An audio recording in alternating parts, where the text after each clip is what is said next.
We never know where life will lead us or what may hinder us along the way.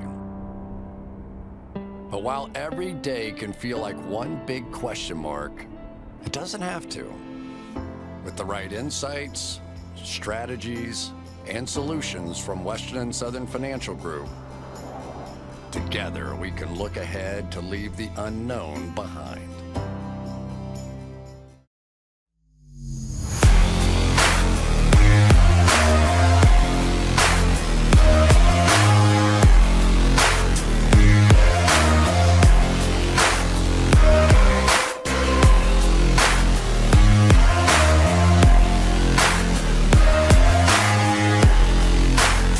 What a wild week in football. Every single day there was something new popping. The poll assassin didn't even make the back page by the end of the week. I know. The week started off so hot with the poll assassin story. The monkey obviously biting a child, and then it only escalated from there. So that was quite the week of football. And then it also translated to the football field, where we just had games come out of absolutely nowhere. In college and the NFL. Yes, to make no sense. So this is why it's the best, man. UNC beats undefeated Wake Forest. Purdue wins big in West Lafayette against Michigan State. It was a wild weekend in football. Also, Jahan Dotson went off, broke the Penn State single-game record in receiving yards, and he's on today's pod. Hey. He is on today's pod. He is. We recorded the interview Friday. Obviously, that interview spiked or was a catalyst for his performance. I would like to think so. I would like to think so as well. Before we get into reviewing these games here, what is your take on this Aaron Rodgers interview? I think it has divided a lot of people. It's been a polarizing conversation.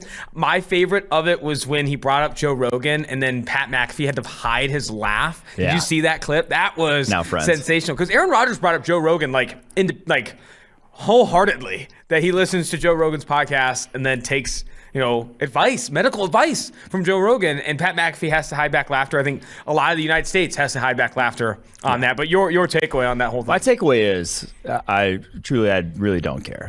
I do not have a take on this. But the irony of it all is that he is completely healthy and is probably at less of a risk to society as a whole with the NFL's given protocols in terms of he's getting tested every single day.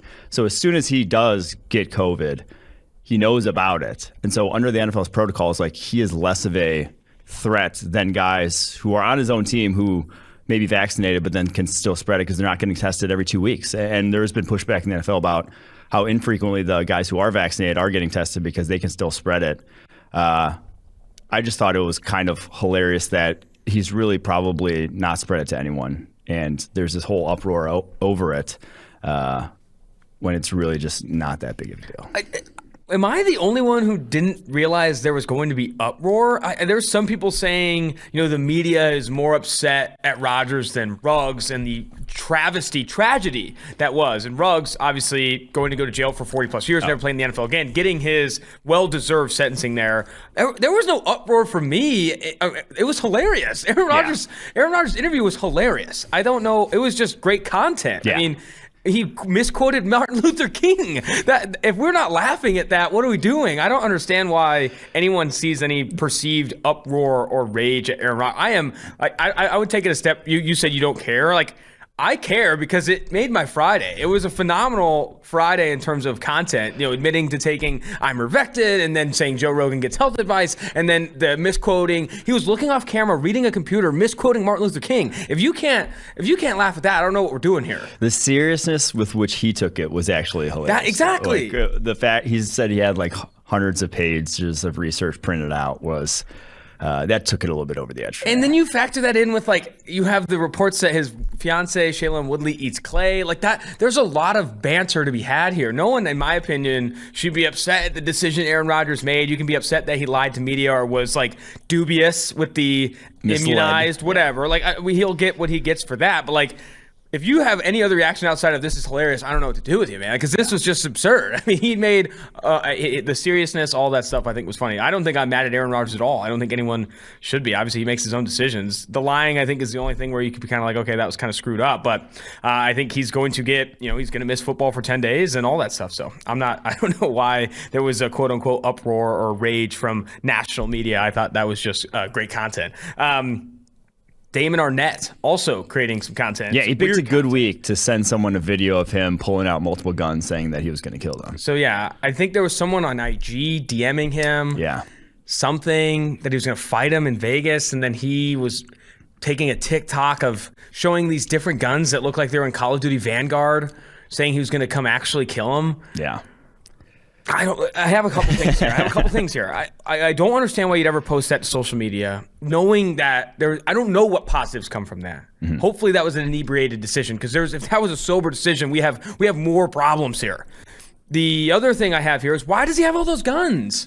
Why does anyone have those guns? I'm not trying to get on Second Amendment shit here, but like, why do you have those guns? And then you go back to Henry Ruggs. I have no reason why I do not own guns. Like that, I have no he had like interest a rocket launcher or something. The Henry Ruggs thing too. There was a loaded gun in the vehicle.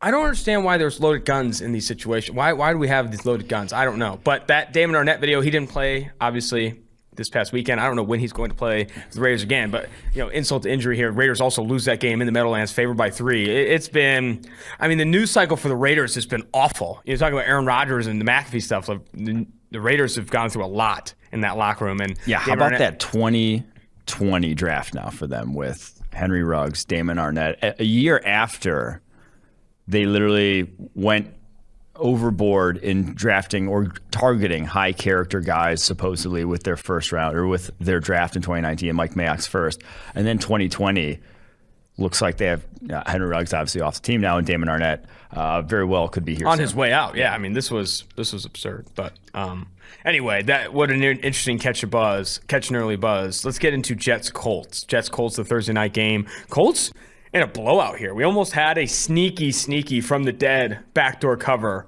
from the New York Jets. It was late, but Mike White gets hurt early in this game. Brutal. They definitely cover if Mike White plays. Mike White in his second drive, I think, of that game, they score a touchdown. Then it was awful after that. Once Mike White left and you got to see Josh Johnson on his 19th team in 10 years, it was, even John Johnson played well, but I think Mike White at least covers that one. Jets lose 30-45 in what was a blowout start to finish. I think the most impressive player in this one, Jonathan Taylor. Jonathan Taylor, over the past 2 years, is up there with Nick Chubb in forced missed tackles, up there with Nick Chubb in yards after contact, and also total rushing yards. He far and away the most productive back from that draft class as well. Yeah, but yes, Jonathan Taylor's probably the biggest storyline, but it's kind of this ancillary effect of this offensive line is back and healthy. And now Braden Smith did actually get banged up in this game on Thursday night, did have to leave. No word yet on exactly how long he will be out. But Eric Fisher, here's his game-by-game passing grade since returning back this season. 59.4, 54.3, 30.8, 65.6, 61.6, last 3 games, 75.0, 84.3, and then a 90.0 in this one. He looks back. He looks like the guy he was last year from coming back off that Achilles injury. Braden Smith, if he is healthy on the right side, this is the top 3 offensive line in football. They are back to where they once were, whereas that was not the case early in the season. We were talking about the early season struggles, Carson Wentz, whatnot. That was not the case for a long time there for the first, like I said, handful of games. They are back. They are dominating in the trenches now, and the AFC is wide open as can be right now. I think the Colts are hitting their stride. Hopefully, knock on wood, Braden Smith isn't anything serious. Man, I think the Colts definitely put some doubters to bed in that game too. Obviously they were expected to beat the Jets, but they put on a show. I think what was the stat that they gained 498 of the 400 or 500 yards available to them. They could not miss in this game. They were on an absolute tear. And I think I'm glad you speak to, the AFC being wide open. You look at the AFC right now, DraftKings Sportsbook odds to win. Bills at plus 250, then the Titans at plus 450, Ravens at plus 550, Chiefs at plus 650, Chargers in the mix, Browns in the mix. This is going to be down to the wire in the AFC. I'm really interested to see who ends up coming out on top, because there are a lot of teams obviously in the mix. Any takeaways from Josh Johnson / Mike White so far on a smaller sample White size. looked fine. Josh Johnson, obviously one of the all-time journeymen at the position, but White looked solid, obviously, even still in this game before he got hurt. Hopefully, again, nothing serious. So like that, I'm not saying I'm starting him when Zach Wilson comes back, but this guy could actually be a starter for teams in the NFL. But there are some people talking about Josh Johnson in this game is 75.3 PFF grade, top 10 on the week. Mike White looked good before getting hurt. And then you put the sample size together between the combination of Mike White and Josh Johnson, a.k.a. not Zach Wilson in a New York Jets uniform. It has looked better. Like dog shit. Yeah, it has looked better. What do you think that is? I think you said last week that it's just keeping things on schedule and getting the ball out quickly and that stuff. Zach Wilson, on the other hand, I think has the most out-of-structure dropbacks, at least from a percentage standpoint, bailing out of clean pockets, trying to be a superhero. Does he just need to calm down? Is it a nerves thing, or where's your head at? I'm not exactly sure. I obviously don't know, not inside Zach Wilson's mind to say that. Yet. You think I'm going to be at some point? I don't know. I'm obviously not inside his mind to say that, but it is, he has to play the game differently than he did at BYU. That was always going to be the case. The way he played in that offense was not very translatable. It was the high-end throws, the high-end plays that he made that you were banking on being that just like other guys are incapable of, and then the other stuff had to get up to speed. And so he still was not there before obviously going down, still was not taking the easy ones, so to speak.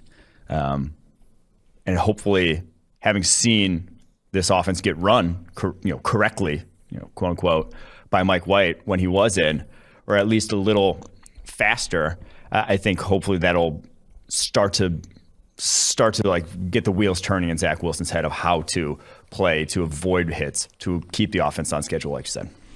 This line closed at Colts favored by 10. They obviously covered that, winning 45-30. Let's get to the Sunday slate, starting with Vikings-Ravens. This is a barn burner, one of the best games of the 1 p.m. slate. Vikings lose narrowly on the road, 31-34 in OT. It was an impressive game for the Baltimore Ravens. I think it started off scary or terrible for Lamar Jackson. I think he had a dropped pick in the first quarter and then an actual pick in the second quarter, but then started to bounce back. 120 rushing yards in this one. Over the past 3 seasons, the 8 highest single-game rushing yards totals are all owned by Lamar Jackson.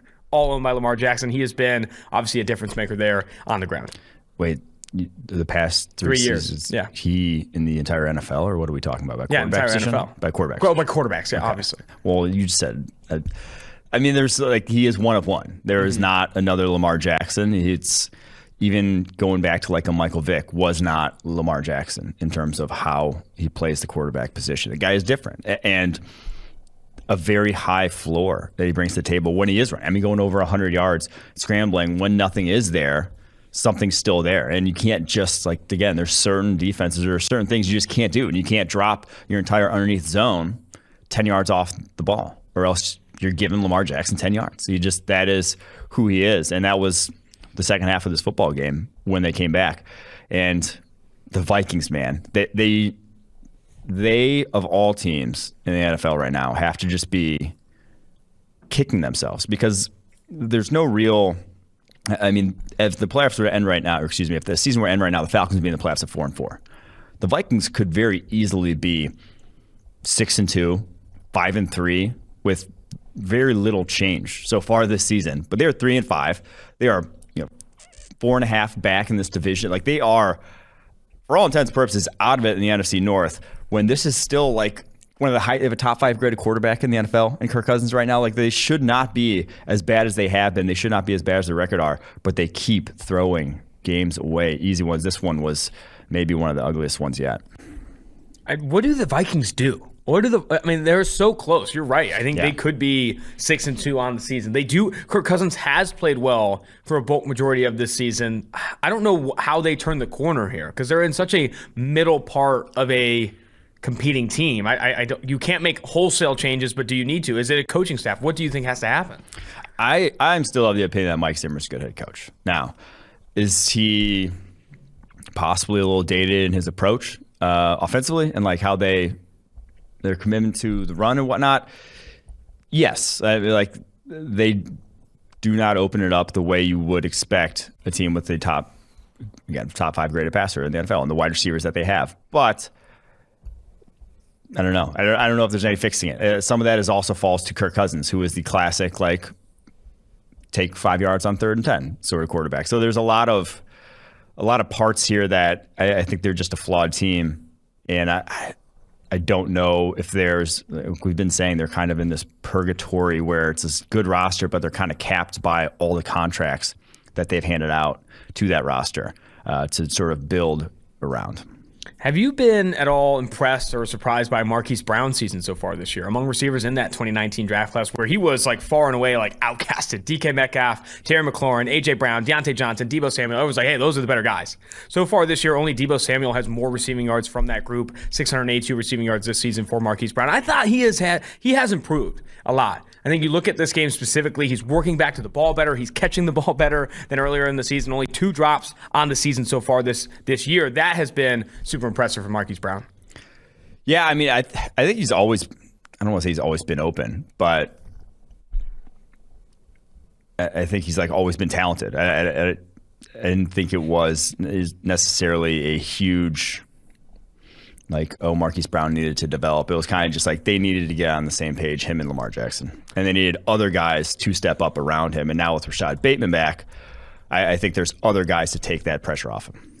Pats, Panthers. Patriots blow out the Carolina Panthers. Patriots win 24-6. I think this line was Patriots slightly favored. Trying to find this line. Patriots favored by 3.5 in this one on the road. They win 24-6. This was a blowout from start to finish, and Sam Darnold looked awful. Looked absolutely awful. I think, are we ready to say the jury's out on Sam Darnold? And can we bring I want Adam Gase back in the league. Are we ready to bring Adam Gase back in the league? That was rock bottom. I mean, that was as bad as it gets. 3 picks, no big-time throws, literally nothing to write home about. 37 dropbacks, only gets 172 passing yards on the day. Has Robbie Anderson ready to murder him on the sidelines. I love that. I love that fire. And I mean, for the second straight week, lays out one of his receivers, crossing route to DJ Moore, puts him right in harm's way to get rocked.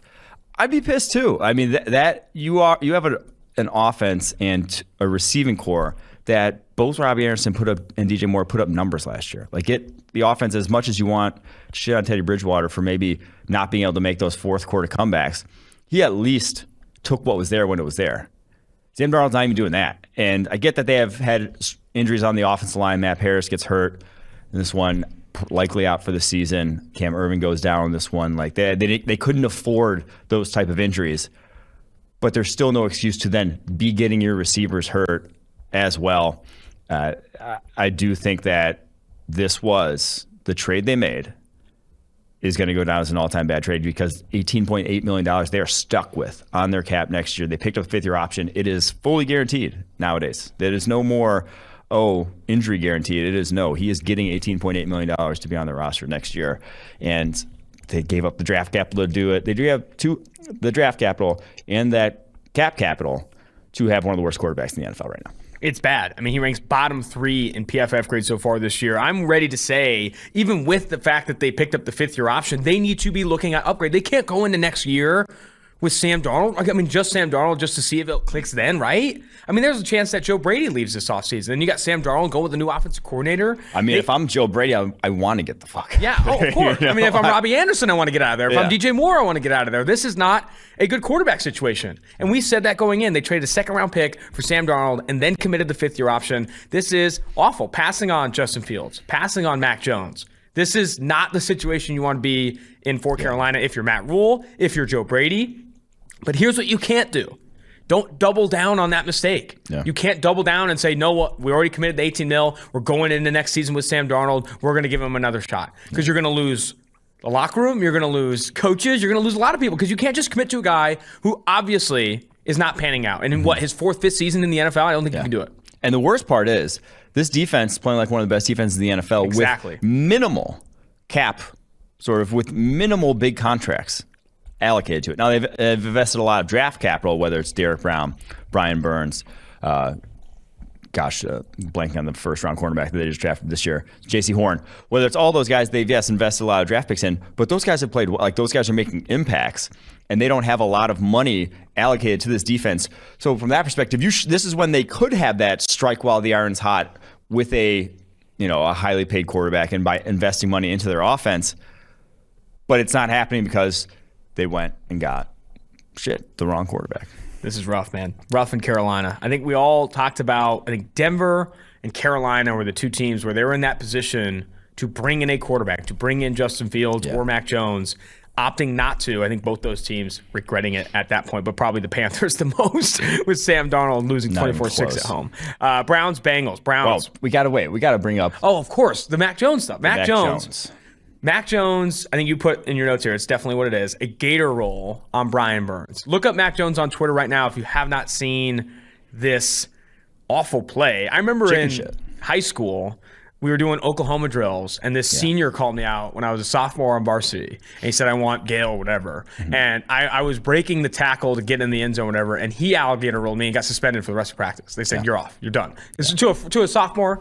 You don't do this. You can tear ACLs. You can sprain ankles. This was rough to see, and you can argue that Mac Jones was just trying to keep him from picking up the ball or whatever. You don't do it that way. Yeah. You don't do it that way. You don't twist the ankle. That was awful to see from Mac Jones. Everyone who has played sports at like any sort of level knows exactly, has seen this. Not this actual play, but like the play where you just fucked up.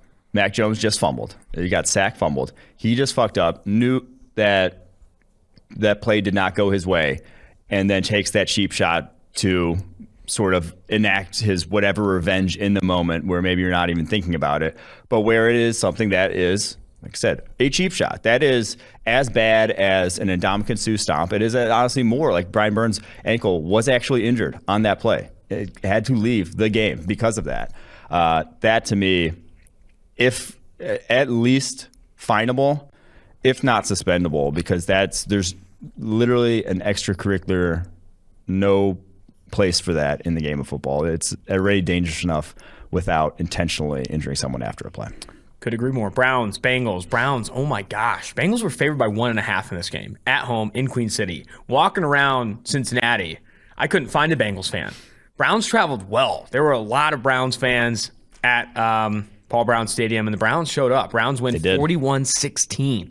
As 1.5-point dogs on the road, technically, even though a lot of Browns fans in that stadium. Baker Mayfield looked phenomenal. Highest graded quarterback in Week 9 for PFF. He had 4 big-time throws, 2 of which going to DPJ, not OBJ, 1 to Njoku and 1 to Harrison Bryant on the sideline. No turnover-worthy plays. Baker Mayfield looking phenomenal. This was the highest single-game grade since when? The wild card game against the Steelers, where they also didn't have Odell Beckham Jr. I'm starting to buy in, Mike. I'm starting to buy in. Do you recall what I said on last week's episode? What'd you say? When you asked who's I think the best team in the AFC is. You said the Browns. And who looked like the best team in the AFC this weekend? The Browns. They, at full strength, when you have this secondary healthy, when it's Greg Newsome, Denzel Ward, Greedy Williams, and Troy Hill, when you have your full complement of the defensive line with Jadeveon Clowney, Myles Garrett, when that is all together, that is, for my money, the best defense. And Jeremiah Owusu-Koramoah is still not even back. They obviously flustered the Bengals, had the pick 6 early on, Denzel Ward, a ton of pressure down the stretch in the second half when they knew they were going to pass. And then offensively, if you just don't have Odell Beckham there and Baker Mayfield is playing like that, his highest graded game of the season by far, not a coincidence, as I've said on the show a bunch of times now, they are a tough team to beat. They're just a tough team to beat because that offensive line is very nasty. And again, it just comes down to Baker playing efficient football is all they need for them to win. Yeah, Wyatt Teller is awesome. He's going to get paid a ton of money. I think he's the number 2 graded guard in the NFL. Donovan Peoples-Jones looked good in this one.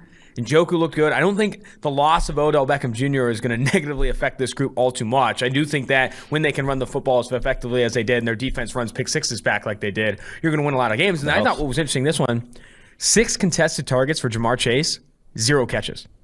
This was tough game for Jamar Chase. He also had that drop on a really nice throw from Joe Burrow. Could have been a little bit closer, but still should have been a catchable ball at the least. Your thoughts on the Bengals offense? Yeah, I didn't think Joe Burrow played terribly. The pick 6 was awful. That one, on the goal line, never should have been thrown. But I thought the rest of the game, he gave his guys chances. They went 2 of 11 in contested situations on the game. You obviously said Jamar Chase went 0 for 6. It wasn't just him, though. T. Higgins had a couple opportunities that, T. Higgins should, if for who he is, the type of receiver he is, should be bringing in. That, again, I didn't think Burrow played disastrously, but Browns are just a tough defense. You got to play, like I said, when they're at full strength, you got to play a pretty complete game to beat them.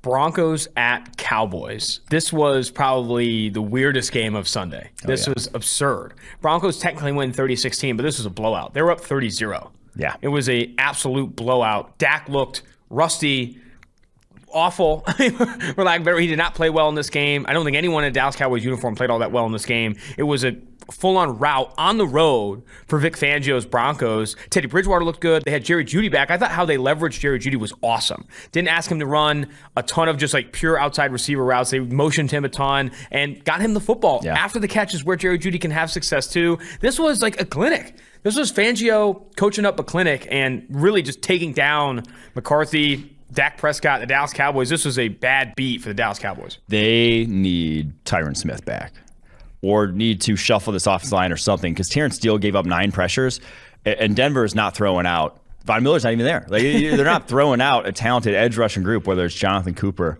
or whoever was going up against Terrence Steele in this game. He should not have been handled the way that he did. And now, again, you're asking him to flip from right side to left side. He's a young player, only getting a hang-up right tackle this season. Was a UDFA last year. Like, you're asking a shit ton of him to be able to do that, but it was a massive issue for them in this game. And Vic Fangio's kind of had Mike McCarthy's number over the years at times. If you go back to when he was at San Francisco and a couple of playoff games that went against each other, a few years with the Bears, there's something there. Something there. There is something there. What do you think? The Broncos are another interesting team to discuss, because you don't see them. I don't think anyone sees them as a deep postseason contender. Could they sneak in as a 7th seed? Sure. But like, what do they do? Do they continue to put resources into Teddy Bridgewater and move him forward? I don't, because they're a team that, like, this is what they signed up for when they got Teddy Bridgewater, to go 9-8. 10-7. And do what though? That's what I'm saying. They signed up for that, but why? We know. Like, this is what we've kept saying. Like, this is the situation you put yourself in when you signed him. And yeah, he's going to be far more consistent. You're probably going to win more games than Drew Lock. That's why he's a starter.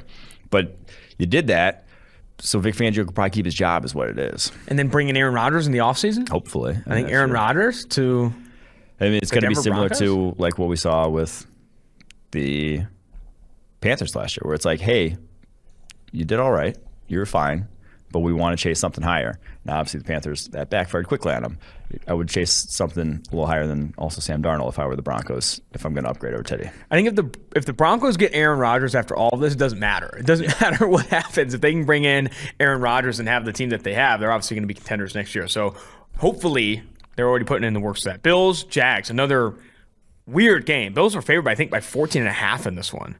Jags win at home 9-6. And I'll say it. I hated the Josh Allen jokes on Twitter. I know you did. You were literally lamenting them all day long. I will say this. Can I say this? When Josh Allen got the pick and recovered the fumble, that was the only time where I felt like even mentioning that they had the same name would have been like somewhat notable. I read from verified accounts, after they got that first sack, Josh Allen sacked Josh Allen first time, there was 14 people who just said Josh Allen sacked Josh Allen. I made a joke just because I knew it would piss you off, actually. How many likes did your joke get? I don't know, like 100 something. So here's the take. The amount of people that found Josh Allen sacking Josh Allen notable, let alone funny, is the reason why there's a market for a live-action Clifford. That's the reason. People are like, oh, how could you find the budget to do a live-action Clifford? Right there. People think that's funny. So the entire movie that live action Clifford is going to be is making fun of how big a fucking dog is. Every joke. Oh, wish we had a bigger doghouse. That's going to be the entire movie. And like, oh, how can people laugh at this? People laughed at Josh Allen sacking Josh Allen for like 2 hours yesterday. Yeah, I mean, I don't think anyone actually laughed, or at least I hope no one laughed. I think a lot of people were laughed. funny. But it was... A lot of people grinned, smiled, found it amusing. I was amused. I was amused that so many people thought it was amusing.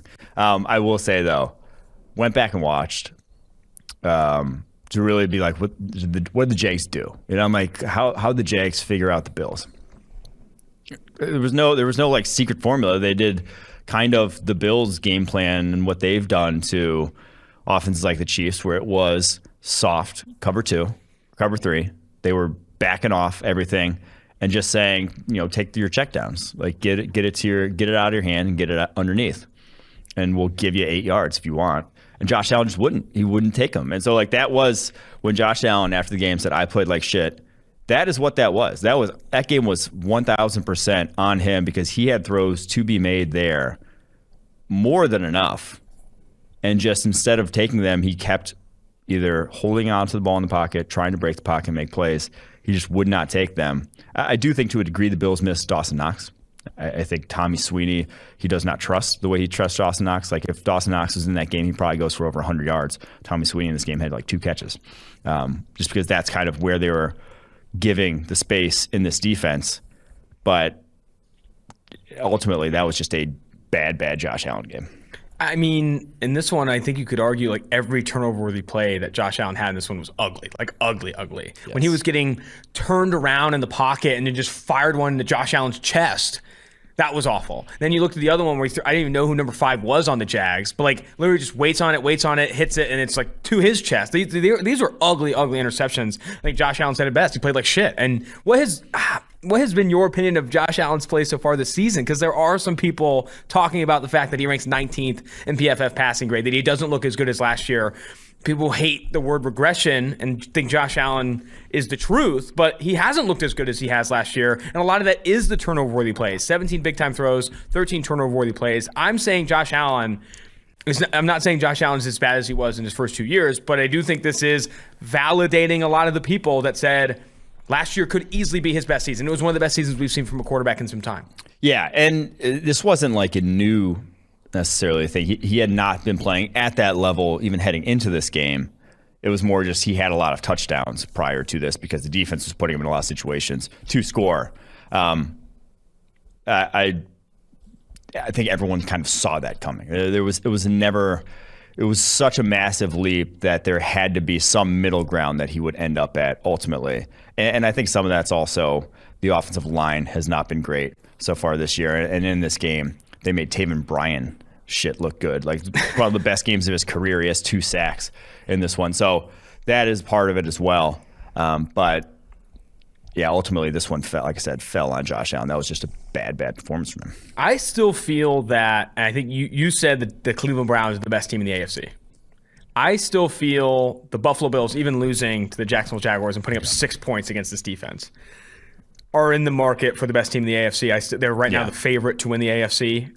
And I'm still not counting out the Baltimore Ravens either. I still think the Baltimore Ravens are another really good team in the AFC. If I had to lean one area, though, the Titans, where are you at? I think the Titans have had the best quarterback so far this season. Ryan Tannehill has graded the best of any quarterback on the Browns or on the Buffalo Bills, and that defense has improved so much over the past 4 weeks. I think I heard George Chahuri on the forecast say they're the best team in the AFC. I still feel that I would put the Bills over the Titans, and then have the Browns first, like you. I think the Titans are probably the 3rd best team in the AFC. And I know a recency bias. I'm not even sure I put the Titans in the top 3. I'll be honest. You put Ravens in there? I think I'd put the Chargers in there. I think they're still a sleeping giant in the AFC. And then, I think I go Browns, Bills, Chargers. Even though they didn't look exceptional, I still think that talent-wise, they have what it takes to get the job done. So that's where I put it. And Chiefs aren't even scratching your top 3, top 4? Chiefs have issues, man. I got an article coming up PFF later, but this offense, I'm not necessarily certain it ever gets back to looking like the offense it once was. All right, let's run it. Let's run it to Texans-Dolphins. Do we have to? We have to. Do we have to? Dolphins at home win 17-9 and probably the ugliest game of the weekend. It was not even fun. It was not fun to watch. This game sucked. Jacoby Brissett, I mean, we know we've seen the tweets about him saying that sun's cold. The sun. How is space cold if the sun's hot? This is that tweet. If you had to categorize that tweet into playing form, that's what Brissett looked like in this game. Just wild, it didn't make any sense. Some of the throws that he made in this one, when he was scrambling right and just throws a pick right to Houston Texans defender. Yeah, they win this game. Myles Gaskin had a touchdown early in a Wildcat offense. This is not Brissett did not look good in this one. Tyrod Taylor didn't look I don't think any team looked all that great in this one. It was just an ugly win for the Dolphins, 17-9. Yeah, there's really this Dolphins offensive line, dude. Brissett under pressure over half his dropbacks against a front that's throwing out Jacob Martin, Malik Collins, Roy Lopez, Jordan Jenkins. That's backups in a lot of teams. Like, that's not a good defensive line. And you're giving up pressure on over half your dropbacks. And I know Brissett welcomes a little bit more pressure than Tua does when he's in there. And it's just completely untenable. And this rebuild of this offensive line just could not have gone worse. And is why has completely tanked their season this year, sadly. I have no idea what the Miami Dolphins do this offseason. I would recommend signing some offensive linemen instead of obviously drafting. Your scouting department's not been exceptional. I would go the free agency route if you got the space. The Miami Dolphins, currently 2-7, would pick number 3 overall in the 2022 draft, but they traded that pick to the Philadelphia Eagles. The Philadelphia Eagles would have the number 3 overall pick, the number 14 overall pick, and I believe another first rounder as well, like their own first round pick, which would be 7th right now. They'd have 3 top 15 picks. They have an actual opportunity to rebuild. If they want to reset the quarterback position with Jalen Hurts, they can do that. If not, they can build around Jalen Hurts with 3 first-round picks, something that the Raiders could have done 2-3 years ago and obviously have botched. But this... Although I will say with the Dolphins, the way the 49ers are trending right now, they still may have made the right decision about giving theirs away and taking the 49ers first. Right now, the San Francisco 49ers would be picking 9th. That pick traded to the Miami Dolphins, so they would still have a top 10 pick. We'll see how that goes. Falcons-Saints. Before we get to Falcons-Saints, got to get to DraftKings. NFL fans hungry for a big win this week. DraftKings Sportsbook, an official sports betting partner of the NFL, has you covered. New customers can bet just $5 on any NFL team to win their game, and if they do, you win $200 in free bets. If Sportsbook isn't available in your state yet, DraftKings won't leave you empty-handed. Everyone can play for huge cash prizes all season long with DraftKings Daily Fantasy Sports Contest. DraftKings is giving all new customers a free shot at millions of dollars in total prizes with their first deposit. Download the DraftKings Sportsbook app now. Use promo code PFF. Bet just $5 on any NFL team to win their game and win $200 in free bets. If they win, you win with promo code PFF this week at DraftKings Sportsbook, an official sports betting partner of the NFL. Must be 21 years or older. New Jersey, Indiana, or Pennsylvania only. New customers only. Minimum $5 deposit, $1 wager required. 1 per customer. Restrictions apply. See DraftKings.com/sportsbook for details. Gambling problem? Call 1-800-GAMBLER. Falcons-Saints. I thought the Saints were going to come back and take this dub. Or no, didn't they come back and take this dub? You're joking. Falcons won. They came back, took the lead in what we thought was classic Falcons collapse fashion. I thought it was, but this is a different Falcons team. No, they are not. now 4-4. They're up to 4-4. I should not have been writing off Matt Ryan the way I was early in the season. Now, his arm still is not strong. Like, his arm is cooked, but he has been playing a lot better of late against a difficult Saints defense still to go against. I thought he played fantastically in this one. I actually didn't think Trevor Siemian played that badly either, but I still cannot believe they were 6.5-point favorites in this game. Matt Ryan, made no Trevor sense. Siemian, Trevor Siemian was a 6.5-point favorite in this game. I still can't believe that. That one just blows my mind. I'm ready to say Cordarrelle Patterson. I'll say it. I think Cordarrelle Patterson not a bust. Is a top 8 running back in the NFL. Oh, wow. He is that good. How they leverage him, he's playing most of his snaps out of the backfield. Then he beat corners on the one-on-one on the outside. Yeah. I don't think there's another running back in the NFL that can do that. If you're categorizing Cordarrelle Patterson as a running back, I think he's a top 8 one in the NFL. I will say Arthur Smith, what he has done with Patterson, with Pitts, with the weapons he has in this offense, without Calvin Ridley here in the fold, it's been exceptional. Like, I thought he's done a great coaching job this year after some early season struggles. Nothing was flowing correctly early on. I am very impressed with the job he has done over the past 5 or 6 weeks with this offense. It's humming. Now, the defense side of the ball is still a massive issue. Outside of A.J. Terrell, there's really not much to write home about. But in this game, A.J. Terrell has another monster. 3 pass breakups, only 2 of 5 targets for 19 yards. He is balling so far this season, the guy we highlighted last week. I just don't know who you're putting ahead of Cordarrelle Patterson. So far this year, grade alone. Okay. 90.2 PFF grade. Best of any running back. Obviously, Aaron Jones, Jonathan Taylor, Joe Mixon, if you want, Kareem Hunt, Nick Chubb. There are some names you can throw up there, but at a certain point. He's not like a running back, though, is the thing. He doesn't run. He's 73 carries in the year, 278 yards. 73 carries on the year? Yeah. I still feel like that's pretty up there with everyone running committees. But I'm just saying, like, he's still not really a running back. He's more of a wide receiver. You call him, he's offensive weapon. He's like their Jonnu Smith-ish, except for, like, not really. Jonnu Smith? I mean, Arthur Smith had a Jonnu Smith last year. Now, he's like their hybrid role player guy. I guess that's fair. I mean, it's tough. It's tough because he plays most of his snaps out of the backfield. But you categorizing him as a running back, I think he's that good. Raiders-Giants. This was an ugly one. And I bet on the Raiders, unfortunately. I like the Raiders -3. Yeah. This is awful, though. This is easily, they lose. Giants win 23-16 as 3-point dogs at home. And this was Derek Carr's worst single-game grade in a long time. He did not play well in this one. The pick was late and inside to Hunter Renfrow. I think that was Xavier McKinney's first pick. And then he also had the other pick where he just tossed up a lollipop to Zay Jones. And it was an easy interception with, like, I think under 6 minutes left to go in the fourth quarter. They got another opportunity to go down there and try and win this game or tie this game up at the least. And then the strip sack, Colton Miller, who's been phenomenal all season long, even graded well in this game, gave up a strip sack to Quincy Roche, also held on that play. This wasn't, I mean, I think Derek Carr is the biggest reason they lost this one, but they also struggled to stop Devontae Booker of all people. I guess it was the Devontae Booker revenge game, though. Was the Devontae Booker revenge game. Got to give a shout out to Xavier McKinney. He had a hell of a game. That pick six is not, that wasn't like a layup sort of pick six. That was a play on the ball that he made that, not every safety is going to make. That's why Derek Carr made that throw. He didn't think, the roll down safety is going to be able to cover Hunter Renfrow on a route like that. So hats off to him. Then he obviously had the other pick that, like you said, the one under 6 minutes that pretty much iced that game. The Giants, though, and their tackles, dude, they still suck so much. Without Andrew Thomas in there, they were getting demolished. Daniel Jones only 110 passing yards in that game. Good Lord, they still have their massive issues offensively. But this Raiders team without Henry Ruggs is not going to be the same. It's not even going to be close to the same offensively because of that threat and just losing that. And now I think it was reported yesterday that they're the favorites to sign Deshaun Jackson. They did sign Deshaun Jackson. Did sign Deshaun Jackson. There you go. They just need that. They need these speeds somewhere in that lineup because that was a role in that offense.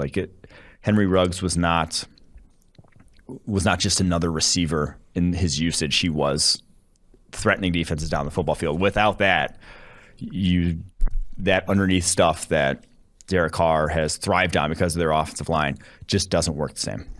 Started out the season 3-0. Have gone 2-3 since, due to a handful of reasons. The losses to the Giants and the Chicago Bears. The Raiders right now would be in the wild card if they did, if the postseason started today. But I don't think this is a playoff team. I don't think maybe they end up with one. Maybe they end up with a record that gets them in the playoffs. But this, in the beginning of the season, I felt was such a good team. I mean, with Henry Ruggs and what they had, I thought would be moving forward in this defense too. But at this point, I do think, and maybe I'm overreacting to one game. Maybe I'm overreacting. This is they obviously losing John Gruden, then losing Henry Ruggs. There was a lot to overcome for this team. There's a lot to overcome. I think so much that it could be a situation where this is a middle of the pack season. Maybe they do crack the playoffs, but I thought them as legitimate potential deep postseason playoff contenders win at full strength. Now, I think you could see a late season collapse for Las Vegas Raiders. Possible. They are trending the wrong way, I will say. Chargers, Eagles. This one, the Chargers were favored by a half point at close on the road against Philly. I felt that was one of the more egregious lines. You said the Chargers. Obviously, it ended up getting close to that number, but still the Chargers felt like things had to go very wrong for them to not win this game, honestly. Yeah, it was wild. So Chargers win 27-24 over the Philadelphia Eagles. Herbert, a lot of underneath stuff, very low average depth of target in this one, and you saw the quick game show up again. I mean, Keenan Allen out route. They did a lot to just keep the ball near the line of scrimmage, but when he did have an opportunity to throw down the field, you saw some success. Probably the highlight was that third quarter throw to Mike Williams deep down the opposite side of the field, right on the money. I want to see more of that, though. I want to see more of that from Justin Herbert in this offense. They should be throwing down the football field more. They have the horses. I like Mike Williams. I like Keenan Allen, Josh Palmer. They have the receiving core to do it. I just don't know why we don't see it more. Yeah, Joe Lombardi, man. And I get I get that Storm Norton's still your right tackle, and that Brian Bulaga, the TBD on when and if he'll play again this season after getting hurt week 1. And that he is a liability one-on-one. You can't really leave him one-on-one. But still, with Justin Herbert and that receiving core, the kind of their strengths of the two, this offense just is not built to be running the way they are. Here are the quarterbacks with a lower average depth of target than Justin Herbert this year. Daniel Jones, Matt Ryan, Big Ben, Kirk Cousins, Jared Goff. Herbert's arm compared to those guys' arm is not even in the same realm of conversation. Not even just arm talent alone, though, but like his success down the field is so much better. And then like the receiving cores that he has in Mike Williams, Keenan Allen, big body dudes that can win down the football field, catch a point. They're turning them into, like you said, out routes, flat routes. Like that is this offense. It looks like what he did shit at Oregon. And they just seemingly play under, like the results continue to be less offensively than, and there's no better like microcosm of that than their 98-yard drive that they didn't score on. The longest drive in NFL history to come away with no points, because you literally can't get any longer or else you're going to score. 98 yards, no points. Obviously still come with win, massive for them. I still think, like I said, this is the third best team in the AFC just from a talent perspective, but they seemingly still play like less than the sum of their parts. Man, that's got to be disappointing, because the Chargers, I do think they've got it all right now. They've got it all to be deep postseason contenders. I think we've been saying that since week 1. Like, this Chargers team is legit. This Chargers team can go. If it's Joe Lombardi that's going to keep us from that, I'm going to be upset, because I think Justin Herbert looks phenomenal. I think he's a top 5 graded passer on the season. Their defense is obviously, I think, capable of stopping anyone, or at least slowing anyone, with Brandon Staley, Joey Bosa, Derwin James, but they got to find it on offense. They need to be putting up 30-plus every single week, especially against a bad Philadelphia Eagles defense. Before we get to Packers-Chiefs, that was hard to watch, man. That was some ugly, ugly QB play from your boy Jordan Love. Western Southern. Whether it's football success or financial savvy, the right questions help set the stage for winning strategies. Western Southern is teaming up with PFF's very own Cris Collinsworth to share insights that can help you put you ahead on both your fantasy and financial scoreboards. Want to hear more about Chris's old playing days or behind the scenes with Al on Sunday Night Football? How about a need to know for your financial future? Now you can ask about either or both, and every football or financial question you ask earns you a chance to win a catered party for February's big game. Check out the Cris Collinsworth podcast and Western Southern's Instagram to answer those questions for answers to those questions each week. Submit your questions at westernsouthern.com/askchris. One more time, that is westernsouthern.com/askchris. If you're watching on YouTube, check out the link in the description below. Remember, with Western Southern, you can rest assured on game day. Packers-Chiefs, this game stunk. Chiefs win 13-7. Patrick Mahomes didn't play all that well. Neither did Jordan Love, though. Jordan Love, I think, had a sub-30 PFF passing grade. This was one of the most inaccurate quarterback performances I've seen in a while. Like, it was consistently inaccurate for Jordan Love, especially early in the game when the nerves were up. He was missing a ton of throws. You saw some strikes in the fourth quarter that were positive, but, man, the negatives far, far, far outweighed the positives for Jordan Love. Yeah, I'll start with the positives. There weren't many. I think the biggest positive was his pocket movement. Like, when faced with pressure, he was pressured 20 times this game. He only took 1 sack. And that was probably one of his biggest positives coming out of Utah State was he had one of the lowest pressure sack conversion rates. Like, he doesn't take those negative plays. He's been very good at that, at least getting the ball out of his hands. So that's a positive. That was, like I said, probably the only positive for Jordan Love in this game.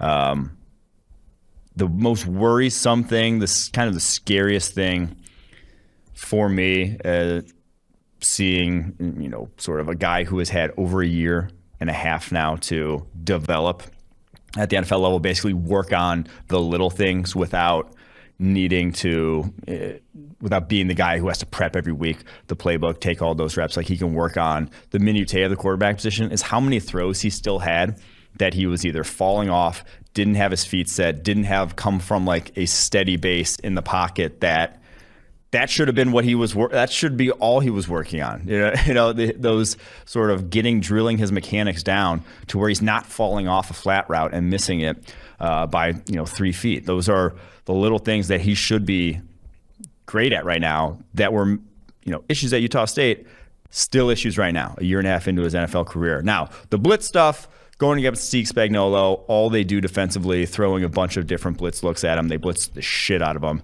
I'm not going to be too harsh. Like, that is stuff that you can't replicate in practice. That is difficult to deal with. And he was awful at it. 7 of 18 on 21 blitz dropbacks for 40 yards. That's all they got. They literally should have never stopped blitzing with how skittish he was going up against those. And then the throw that really was just like the kind of, I am worried about Jordan Love, was when Devontae Adams one-on-one go route, beats the inside release, has literally the entire field to loft it up to Devontae Adams and throws it out of bounds. Like, that's just at his feet too, like out of bounds and at his feet. No, I think you're thinking of the other one. I think on the left sideline, throws it over, just out of bounds. I was talking about the fourth down throw. No, that was another one-on-one situation. It was just at his toes. To where you got to give that guy a chance in that situation. That just like does the feel for quarterback position. That's a throw that I don't care if it is your first start. That should be better than that. How much of that, though, in your unbiased opinion, is on Aaron Rodgers for not grooming him? I mean, can we not? Don't you feel that it's Aaron Rodgers' fault at its core? He hasn't developed Jordan Love and hasn't been a good, mentor. Not setting the right example by getting the vaccine. Someone has to talk about it. No one else is. Someone has. No, I'm kidding. Jordan Love, whatever, has not played well for the Chiefs. I know you're writing the article. I would say. Sorry to cut you off there, but as a Packers fan, I feel better about the Packers after this game than I do about the Chiefs. Like, the Packers defense, to have shut down a Chiefs offense that was not Patrick Mahomes' offense. That was, for as bad as we've said, he's looked at times this year and this Chiefs offense has looked, that was the worst it's looked outside of the Super Bowl last year since Mahomes has taken over. More 3-and-outs than they've had the entire rest of the season in this game. Just nothing down the football field. That was a great performance from the Packers to keep them in that game. I mean, this preview the Patrick Mahomes article you're writing here, because I'll add a stat to whatever. Madden just dropped him from a 99 to a 98. It's the ultimate death knell here, buddy. Oh no, he's a 98 in Madden now. So if you thought Patrick Mahomes, if you weren't concerned about Patrick Mahomes before, you better be concerned now. Well, the article actually doesn't have anything to do with Patrick Mahomes. It just revolves around Jackson and Brittany Matthews. Don't. Oh my gosh, we have to talk about, in that game, they put Jordan Love's mom in the fucking rafters. Oh, yeah. What was that?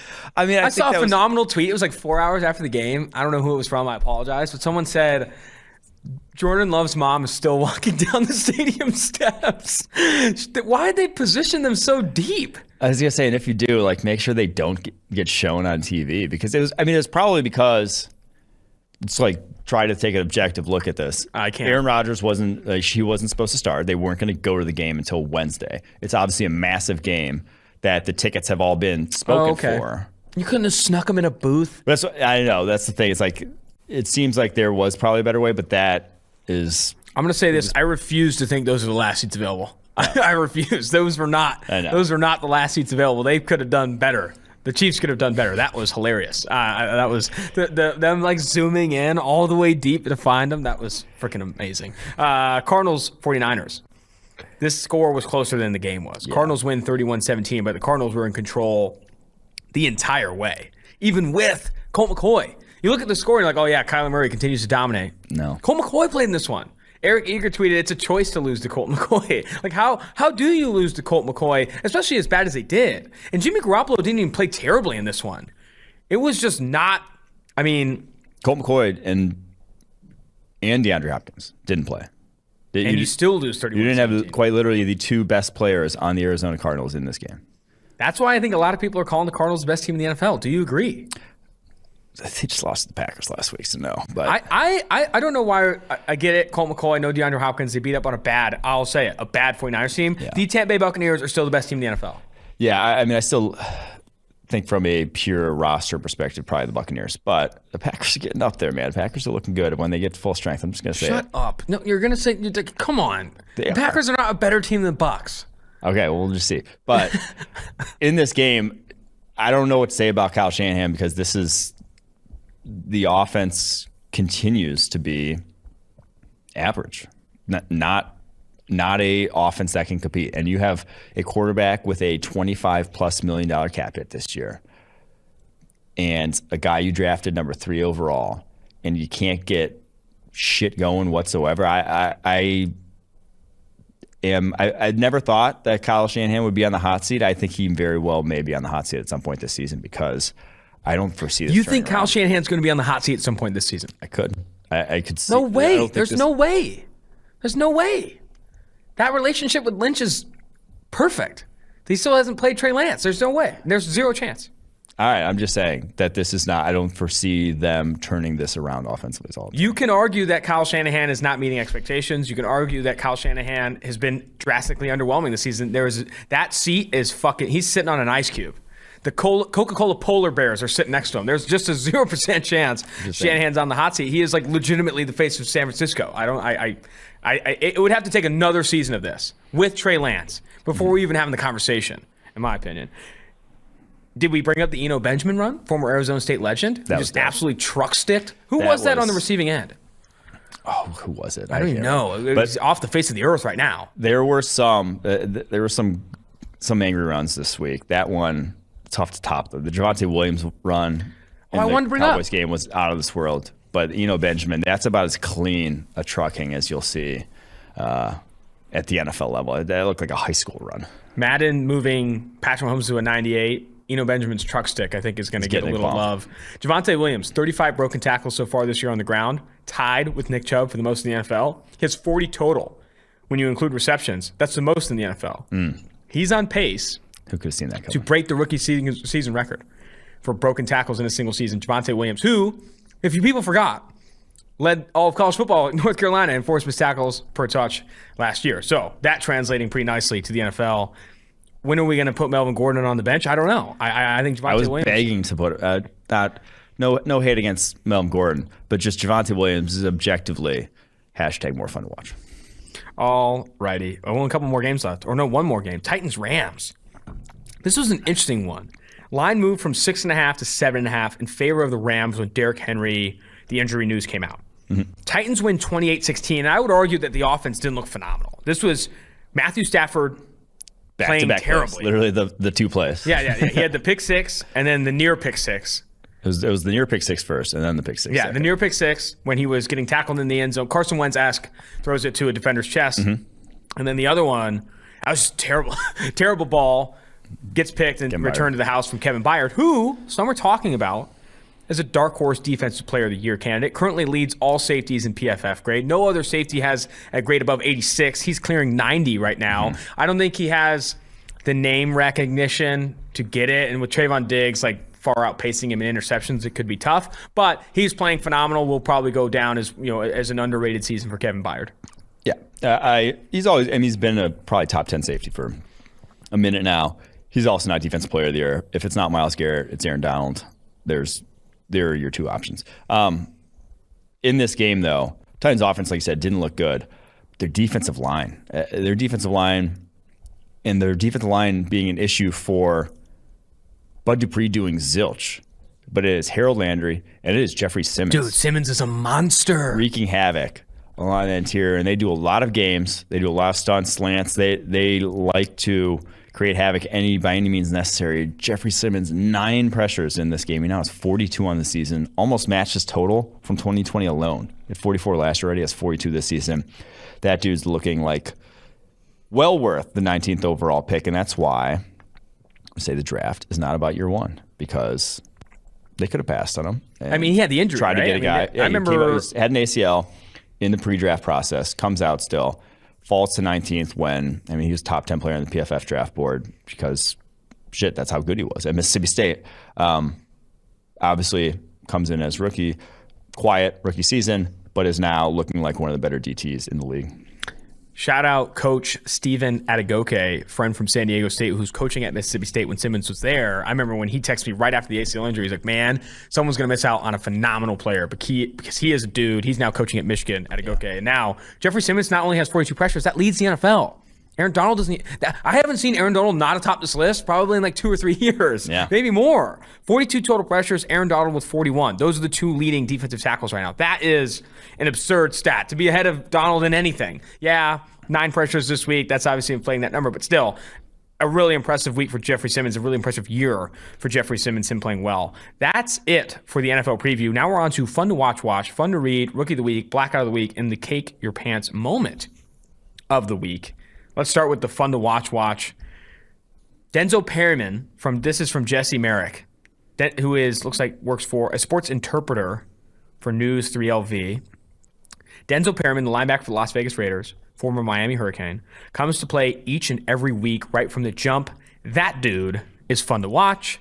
And then the other that one was full of, he comes to play every week. It's full of just non-takes. Comes play every week, brings his hard hat, and then he's fun to watch. Dude, you could be the worst linebacker. You could be the worst linebacker in the NFL and come to play every single week and be fun to watch. Yeah. That's a fact. What more could you ask? I mean, you could argue Daniel Sorensen in some ways is fun to watch. Yeah. And he does come to play every single week. Coach Taggart, this is from FAU Owl's Nest. I don't know if it's going to be too biased. Coach Taggart this is Taggart. Yeah, Taggart himself. Coach Taggart, coach of FAU, on how he would like the culture he'd like. Okay, Coach Taggart on how he would like the culture he'd like to see FAU to be viewed as. What? Smart, tough, physical, and fun to watch. That's hot. I kind of like that. I want our culture to be fun to watch too. Yeah. I want this pod to be fun to watch, or fun to listen. Now we're on to the fun to reads, and we got some doozies here. This was a week of fun to reads. It was a week of fun. I mean, Pole Assassin's not even on this list, and it was on. I mean, there was a lot going on this week. But these ones took the cake. These two. John Scott TV. Getting a first-round pick for Trubisky would be incredibly hard to pass up. Pause. What? Just keep going.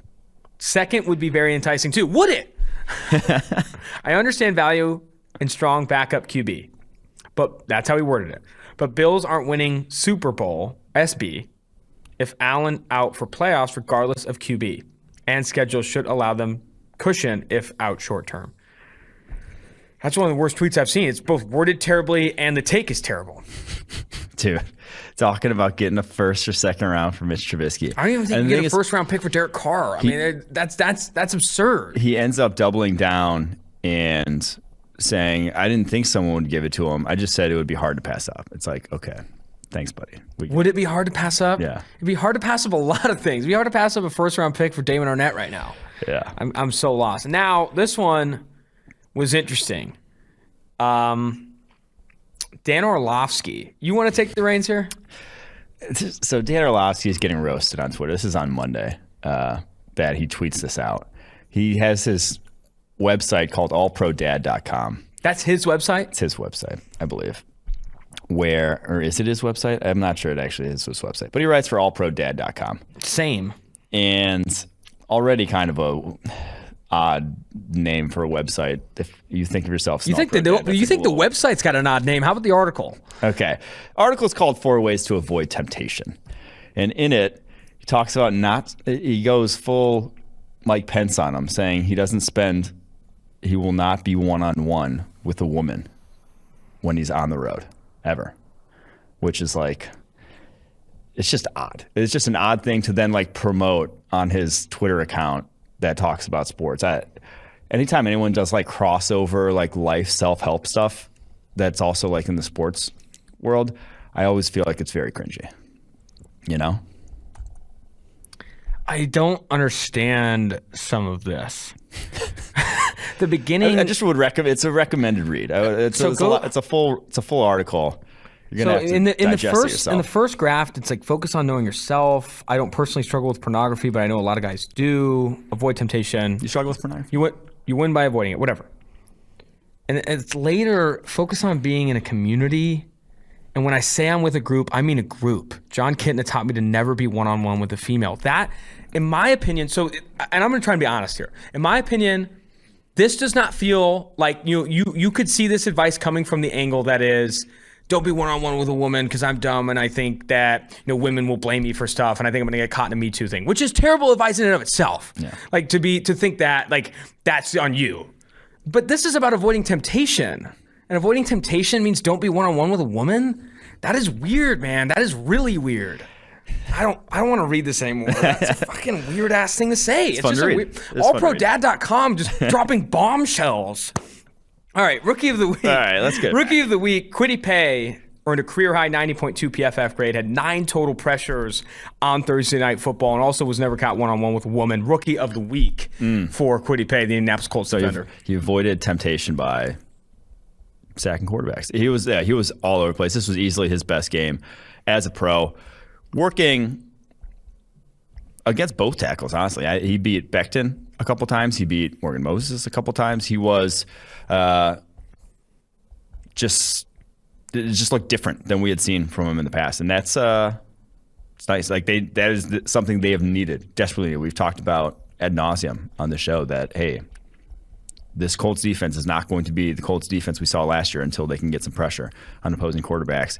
Kwity Paye, that's the kind of performance where we're like, okay, this guy could be a problem because athletically, we talked about all dress. He is there. Like, he is a different dude, a special dude, and it really showed in this game.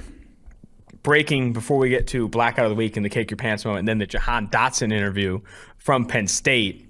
Looks like Russell Wilson's back. Ooh, he's playing against the Packers. Dropped a video. I think the Russell Wilson social media brand is a whole podcast in and of itself, but this video is a hype-up video announcing that he's back. Exciting stuff. Russell Wilson back. So if you are betting Seahawks, Packers, know that Russell Wilson's likely going to be playing. Blackout of the Week. Liam Eichenberg. I mean, you could probably put the Miami Dolphins logo on this segment because it has been a rough go at it for a lot of their young players. 10 pressures allowed in this game? 10 pressures allowed. And like I said, you think he was going up against Jacob Martin, the vast majority of those. Jonathan Bernard was in on some of those or no? And he's at left tackle. Like, this isn't him playing out of position. This was where he played at Notre Dame, his entire career there. Yikes. 10 pressures. And again, rookies, it's usually bad for tackles. And that's why we say, like, hey, draft the offensive linemen years before you need them.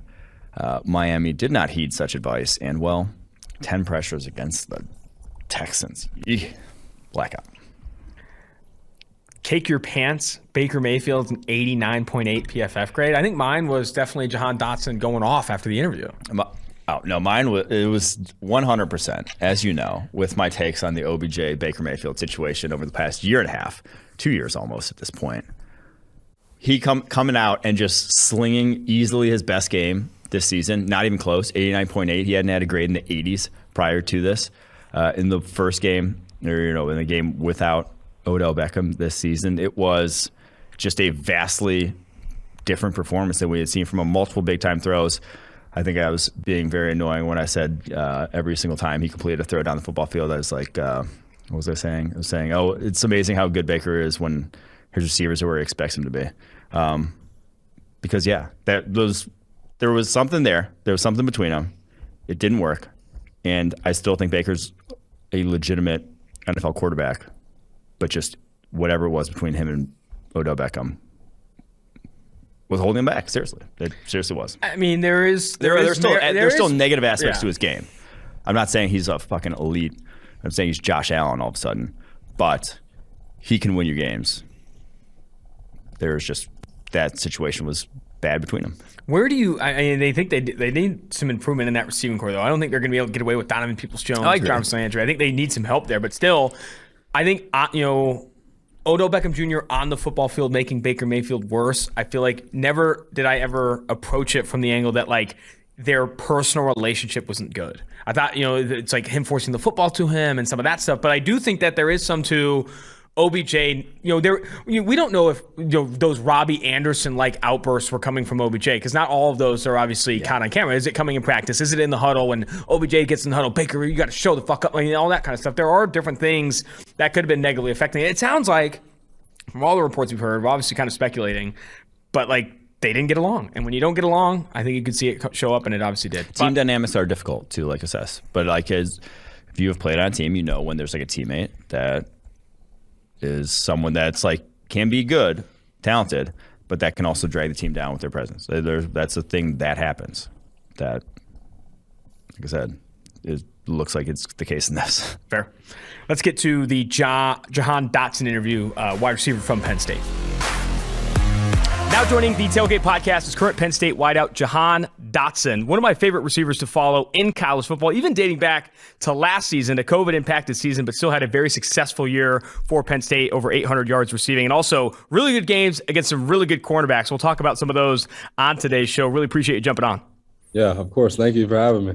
Let's focus in on this season specifically. You have entered a premier role in this Penn State offense. I think you've had over 10 targets in 8 games or so this season, 7 or 8 games. You are the offense in a lot of ways, specifically in the passing game. How has it been really transitioning into this focal point with Penn State, with Sean Clifford, and how have expectations changed and your habits changed on and off the field? Yeah, it's fun. It's something that I've literally always dreamed about. Is being in the program as a young guy and playing early, you kind of just see your role kind of increase year by year by year. And just waiting my turn, learning behind some of the veterans that were before me, like KJ Hamler, Jahan Dotson, those guys like that, just learning little things about that and knowing that when that role comes that I'm going to be ready for it. And I've literally been preparing every single year that I've been here for this moment. And I just look at it. It's fun for me, getting these opportunities to showcase my talent, help my team win. It's a blast. That's awesome, man. And you're from Pennsylvania, had a lot of offers coming out. I think a 4-star receiving prospect coming out of high school, had a lot of options to go Bama, UCLA, some blue bloods around the country, and you decided to stay in state. What all went into that decision? How much of James Franklin was that a part of that decision? I guess walk me through why you wanted to stay with the Nittany Lions. Yeah, so first and foremost, my family. My family's been supporting me ever since I picked up a football. So being able to get them to every single game, which they travel to, home and away, that was huge for me, just because my support system is so big and it's such a prevalent thing in my life. And then Coach Franklin just helped tremendously with the decision. He made it so much easier for me just because of the coach he is, the person he is off the field, the goals that he had for me, the things that he saw in me. It was a pretty easy decision. He made it easy. The family atmosphere here made it easy, and the guys, they're like no other in the country. I think what's been interesting too, that you've had an opportunity to play so early in your career, and you got there young. When you first got to Penn State, how old were you? I think 18. Yeah. 18, and you already, in 2018, 22 targets, 13 receptions for over 200 yards, and you've been doing it at what I see listed here, 5'11", 184 on the outside. I mean, you've played more than 85% of your routes at outside receiver. Obviously, not the biggest guy in the books, but making people miss and doing things at the line of scrimmage and making releases at the line of scrimmage. How much would you say you've developed as an outside receiver in the time and in the opportunities that you've had at Penn State? Yeah, I've developed tremendously. I always go back and watch like my freshman film from freshman camp or freshman games, and the way that I've developed in my route running, just being an overall better receiver, being better in the blocking game. I took tremendous pride in that. Just every little facet of my game I've been trying to improve on tremendously, and I feel like I've done that so far. Still trying to improve every single day at the little things that I'm not so good at that I need to improve on. But overall, just learning from the past and learning from mistakes and making sure that they never happen again. I'm glad you brought up film. I'm always interested to hear, talented, players like yourself, what their film process is, both in and out of season. In the off season, do you have those opportunities to turn on tape of yourself or even tape of NFL guys? And then in season, what does the day-to-day film process look like for you? Yeah, so out of season, I kind of watch more of NFL receivers, different guys around college football. I just try to take little things that they do and try to implement them in my game. And I go out on the field in the summer and just kind of work on those things, just trying to fine-tune those things and then just fine-tune the things that I'm good at, just perfecting them, perfect my craft. That was always something my dad told me. You can't go wrong with the basics. That's what our Coach Stubblefield always teaches us. Literally the basics are always going to improve your game tremendously. So fine-tuning that, perfecting my craft. And then in season, it's more of opponent film, watching myself in practice every day, seeing what I can get better at, and just improving week by week, day by day. And what are some of those tendencies when you are turning on opponent film? What are some of those ones where you start licking your chops a bit, where you see a corner that maybe has some opportunity, going to give you some opportunities that maybe other corners don't? What are those specific tendencies that you look for? Yeah, you look at how physical guys are at the line of scrimmage. You see how much you need to use your hands, how much guys use their feet. You look at how jumpy a corner is. If he likes to jump on slants, you can beat him with double moves and stuff like that. So just nitpicking little things from different cornerbacks in the country. I find that real fun because you know that once you get in the game that you kind of have that little thing in your back of your mind, knowing that he's going to do this or he's going to do that. So I enjoy it tremendously, and it's easy when you have guys on your team that love watching film too. Like my roommate Jesse, he watches film like it's a television show. So like just being in his room, we'll literally be sitting on the couch. He has the iPad set up on the TV. We're just watching stuff. That's awesome, man. I was when I watch quarterbacks, like looking at draft prospects or watching guys in the NFL, something I find that's awesome is watching all of their targets, 10 yards or closer to the line of scrimmage, and then comparing, those tendencies to when the targets are 10 plus yards down the scrimmage. You could see the differences in how they attack the deep ball versus how they attack slants and things underneath. I think that's a lot of what you're bringing up there. In terms of weight room, what has been your approach in season, out of season? Are you looking to add weight? I talked to a lot of guys on this pod who are like, yeah, I'm trying to add 40 pounds in the off season and waking up at 3 a.m. and drinking protein shakes. Where are you at in that regard, and how has that been? Yeah, so out of season is more of bulking, putting on weight, just trying to get as strong as I can, as explosive as I can. And then in season, it's more of just maintaining. I'm one of those guys who literally waking up the crack of dawn, drinking protein shakes, just trying to get all those calories in and trying to maintain weight because we do a lot of running at the position, a wide receiver. So those calories, they burn off fast. So just trying to get them in as much as possible. But in season is more maintaining weight, and out of season is getting explosive and getting bigger. I want to focus a little bit too, and I brought it up at the top about some of the cornerbacks that you've had success against, and some of the playing in the Big Ten, playing at Penn State. You have a unique opportunity to play against some really talented defensive backs. Who are some names that come to mind as some of the top competition you faced, guys that have given you probably the most challenges, or maybe you've learned the most from in your career at Penn State? Yeah, so I would say my sophomore year, guys at Ohio State were tremendous talents. Jeff Okudah, Damon Arnette, those guys were very tough to go against. Even my freshman year, I played in the slot a little bit, and I played against safety from Iowa. I think it's I'm trying to think of who it would be. Yeah, Amani Hooker, that's right. Yeah. He was very tough. Last year, guys like Shaun Wade, very tough opponents. Kid from Michigan State. He plays for the Steelers now.